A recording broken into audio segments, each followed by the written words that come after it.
So if you've been following my channel over the past year or so, you may have noticed that I've slowly been becoming an F-Zero fan. It started whenever I played F-Zero 99 on a whim, and the game really shocked me, with it to this day being one of my favorite games to come back to on the Switch time and time again, just because of how endlessly replayable it is. It takes the overall aesthetic and style of F-Zero on the Super Nintendo and makes it so palatable for a modern audience with a few new gameplay mechanics and modes that just makes it so fun to return to. The rabbit hole then led me to, well, F-Zero on the Super Nintendo, which I made a video about, shameless plug, and once again, that game, really fun.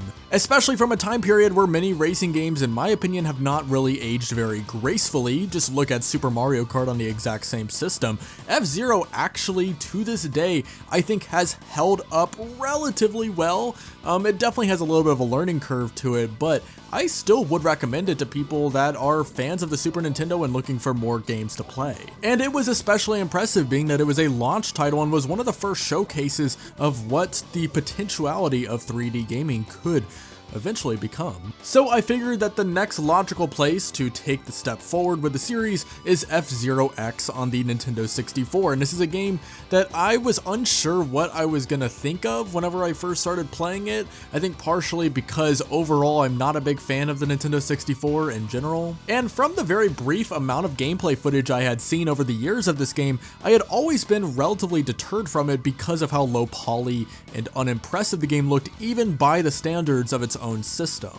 And this was only amplified by how badass the future iteration of 3D F-Zero would be with F-Zero GX on the GameCube, which surely I will get around to talking about on the channel, but for now we're talking about X. Anyway, that all is to say that I had relatively low expectations, and I'm glad to say that for the most part, the game did impress me. I guess the biggest thing to note about this game, and one of the things I changed my mind on in regards to those graphics that I talked about, is that the very low poly and low quality look of the game in some ways actually works in its favor. It actually allows it not only to run at 60 frames per second, which I believe it is the only game on the Nintendo 64 to do so, but also it allows for 30 racers on each race, which is admittedly a really cool feature of the game. And in some instances, the fact that the environments of the game are so rudimentary and in some ways non-distracting, it can kind of serve as a strength of this game versus GX, because there rarely are going to be times where you don't see a part of a track coming due to the ambitious graphical fidelity or anything like that. The game is very rudimentary and you know exactly what you are looking at because it really is just the track. Now, I do think it should be noted that supposedly the emulation on the Nintendo Switch is actually worse than the original game and the Wii U port.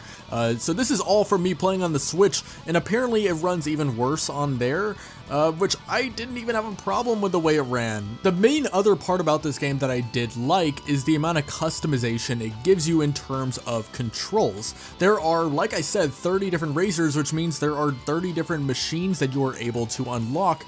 And the stats that these machines differ in are grip, aka handling, boost, which is, well, the fidelity that your machine will boost with, and the body, which is the amount of damage that it is able to withstand. And what's cool is that after you select your machine, you are also able to customize whether you want it to lean more heavily in terms of acceleration or top speed. So, do you want your machine to be able to hit the fastest top speed possible, or want it to reach whatever the top speed is quicker? And generally, I found that it is best to be relatively in the middle in terms of the acceleration and top speed distribution, but that could obviously vary player to player, and I think that that is a very beautiful thing, especially with a high-speed racer like this, where it allows it to be a little bit more accessible. The main other specific feature that most people point to about F-Zero X that sets it apart from the other games in the franchise is the X Cup, which is an unlockable mode where essentially the game will auto-generate a track for every single race, which makes it different every single time, making it so regardless of how good you are at the game, how much you've memorized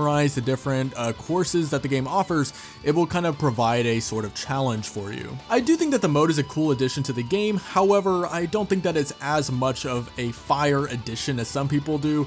I just kind of see it as a cute little novelty, and it's something that I would probably get bored after like one run through of a cup. But I can definitely see the appeal of it, especially if you're someone that has played hours and hours of the game and you're getting bored of the track selection. This is a way for you to, you know, just get something different every single race. Now, unfortunately, the a big hindrance of this game for me is the track design. Now, whenever a track was relatively flat and maybe had some slants and jumps, it was perfectly fine. In fact, I really like jumping in this game because it kind of allows you to angle your machine downward to get a ton of speed, and it's very satisfying to do so. The problem I do have is whenever tracks get a little bit more experimental. Sometimes it would get obnoxiously narrow, which did not fit the mechanics of this game at all, especially with 30 different machines. It became much more frustrating than skillful very quickly. Or perhaps sometimes you would be driving on a semi-sphere where controlling your machine becomes an absolute migraine. I suppose that this could just be a skill issue and I'm just not good at the game. However, I personally had a miserable time driving on these tracks. The final unlockable cup of the game, aside from the X Cup, was also relatively neat. You had some very difficult tracks, including an iteration of Rainbow Road from Mario Kart 64. What's funny about this is that Rainbow Road from Mario Kart 64 was one of my least favorite tracks in Mario Kart history, being that it was way too easy with very little obstacles and the entire track being guarded by guardrails. So it was interesting to see how it would convert over to F-Zero X, and I don't like the track for the opposite reason. I think that it was cool that they added it. I think it's a fun novelty. However, it just does not fit F-Zero whatsoever. It is so congested feeling, and you are going so fast that, once again, maybe I just suck at the game, but I was just flying all over the place and not necessarily in a fun way. Let's just say that Mario Kart's iteration of F-Zero tracks was done a little bit more gracefully than F-Zero X did Rainbow Road. But even then, the poor track design that I brought up was not every single course in the game. Plenty of them I had no problem with, and I actually had a big ol' smile on my face while racing. And that did not detract from my net positive experience playing the game. Overall, I still had a good time, and it did not weigh down my perception of the franchise at all, and I'm still excited to go through the other two entries before the very long drought prior to F-Zero 99. Also, what's interesting about F-Zero X is that the music is like okay. I was a little bit disappointed because the soundtrack of the original game is so fire, and this time around they went for more of a metal oriented sound with blazing electric guitars and stuff like that, which I think it fits the overall vibe of the game. However, it became a little bit less memorable than some of the other entries, at least from what I've heard. The soundtrack definitely was not bad, it was just kind of a shrug. Like, if you asked me to name a specific song, I could only give you one. Like, honestly, the only specific track from the soundtrack that I remember is Dream Chaser, which that is a very good piece of the soundtrack. Other than that, it's like, you know, it's metal, it's cool, whatever. I'll just put it this way, I would probably rather put on like Megadeth or something while playing the game than listen to the soundtrack. But yeah, overall F-Zero X is a dandy old time. If you're looking for an old futuristic racing game even to test out, you can't really go wrong with F-Zero X. How it compares to GX though is something that, like I said, I probably will get around to doing on the channel because I am wanting to play through every single F-Zero game. What are your thoughts on F-Zero X though? Feel free to let me know in the comments. What am I right about? What am I wrong about? Or what did I forget to mention? Thank you so much for watching. If you did enjoy, feel free to like and subscribe, as that is the best way to support the channel. Hope you have a great rest of your day, and as always, peace out.